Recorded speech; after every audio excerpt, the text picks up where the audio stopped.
Many of you have asked for this video, so I've got my first batch and my second batch that I'm about to show you. So this batch, I used some of the mood probiotics to make my yogurt according to William Davis's recipe and Supergut book. And I used a quart of Kelowna, half and half, and 2 tablespoons of organic potato starch, and a capsule of the probiotic. So look how ugly that is.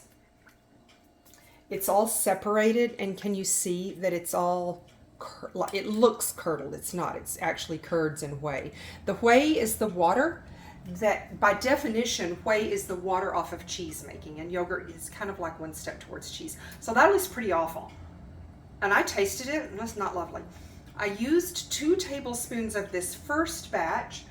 I added 2 tablespoons of the same organic potato starch, because you know the starch, the carbs in the starch feeds the probiotics. And this is the next one. And let me tell you, that tastes lovely. I used my sous vide at 100 degrees, and I did, let me find this in the sink over here.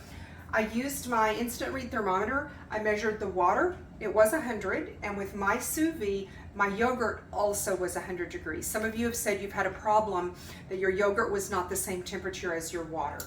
And this is a Mega Chef sous vide that I got on from Kohl's at 30% off, and it has all worked brilliantly. So what you can do with your first batch, you can take 2 tablespoons out of that and freeze it into, like, you know, little like an ice cube or something, and then keep that in, I don't know, I guess indefinitely, but just pull out 2 tablespoons of that and use that as your starter every time instead of eating the first batch. Now, sometimes the first batch turns out great, but a lot of times it turns out kind of yucky.